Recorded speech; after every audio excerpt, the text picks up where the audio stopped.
Sardo sono. In Sardegna le virtù private non riescono a imporsi sulle pubbliche mediocrità. Evaporata la grande industria, non sappiamo quale strada imboccare. I testimonial del libro mostrano invece il volto della Sardegna che osa e si fa rispettare nei mercati. Stiamo parlando di un libro che è intitolato Sardo sono, è scritto da un signore che come sociologo e giornalista qualche cosina l'ha scritta e qualcosina si intende. Giacomo Mameli, che per me è sempre un onore averlo al fianco, è un po' uno scoop questo, perché mi sa che sono il primo. Sei il primo a parlarne in pubblico, sì, è uscito appena ieri il libro, quindi complimenti. Ti ho beccato al volo. La scelta di scrivere questo libro? Ma intanto è una raccolta di articoli che sono comparsi sulla Nuova Sardegna, in parte, e poi ci sono soprattutto le voci di alcuni dei protagonisti che si sono davvero imposti in campo internazionale. Ne cito uno per tutti: Giovanni Razzo, ex terzino del Sorso e oggi il capo degli economisti a Downing Street, era stato assunto da Tony Blair, confermato da Gordon Brown, confermato adesso da David Cameron, ed è uno che è stato preso dal governo inglese perché ha presentato un curriculum e mandando una normale lettera. L'indomani mattina lo ha chiamato al telefono la segretaria di Tony Blair, gli ha detto: dottor Razzo, può venire da noi? È andato ed è uscito col contratto firmato. La domanda è: se avesse mandato questo curriculum al comune di Nuoro, alla regione Sarda, alla regione delle Marche o dove volete, sarebbe successo lo stesso? No, perché?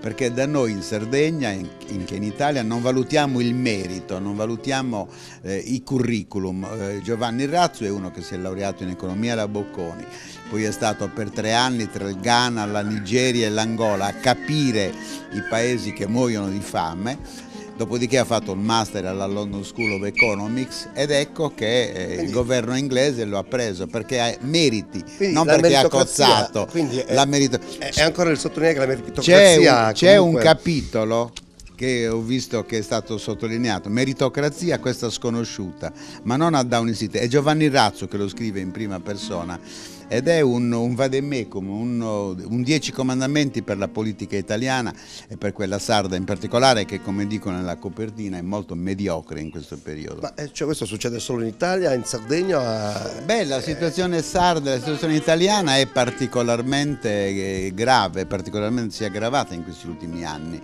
perché ci siamo dimenticati della gente che muore di fame, che è senza lavoro, e ci siamo occupati dei bunga bunga, ci siamo occupati delle cosce lunghe, ci siamo occupate delle feste dei premier, anziché occuparci dei problemi del lavoro. Stiamo pagando anni di svagatezza totale e in Sardegna idem. In Sardegna nel sottotitolo c'è scritto Quo vadis Sardegna, non sappiamo da che parte andare. È svanita la grande industria che comunque per 30 anni ci ha garantito un po' di reddito, un po' di busta e paga. È svanita la grande industria, che cosa dobbiamo fare? Vivere d'aria, di aria fritta? Se la grande industria termina, o comunque è terminata, perché ormai con tutte le problematiche ma è terminata da noi, non è terminata in altri posti, perché senza industria, è bene ripeterlo finché la gente lo capisca, non si può vivere. Certo. Bisogna vedere quale industria fare, in quali direzioni indirizzare le produzioni, fare ricerca scientifica, perché per fare i prodotti nuovi non è che io continuo a fare il pecorino romano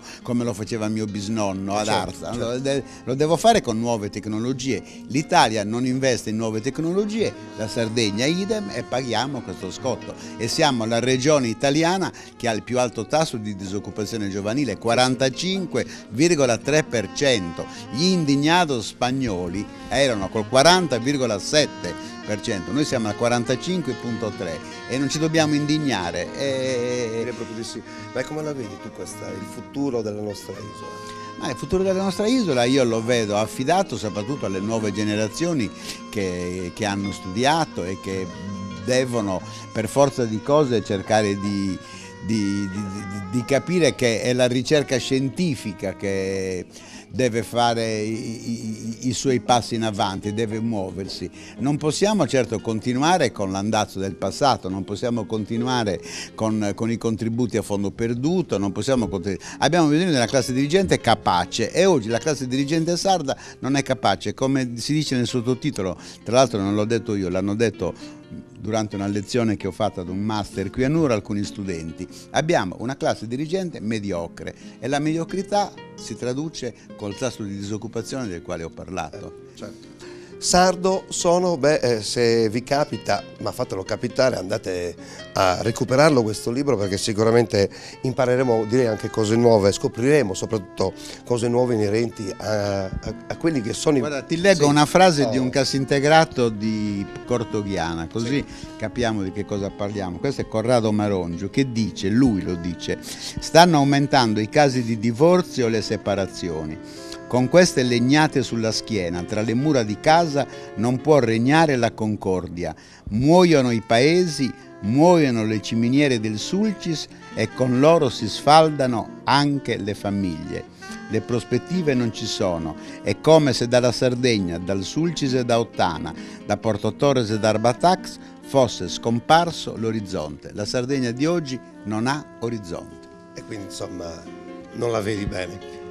Mi sembra di aver detto di no. Però speriamo che qualcosa possa cambiare. Cioè, io sono i casi che io qui racconto, sardo sono sardi di orgoglio, sono casi positivi. Certo. Dobbiamo imitare le eccezioni e farle diventare regole. E allora, sardo sono, Giacomo Mameli, noi con questa esclusiva vi diamo appuntamento alla prossima puntata di Die Pro Die. Grazie Giacomo, arrivederci. Grazie a voi, grazie, arrivederci.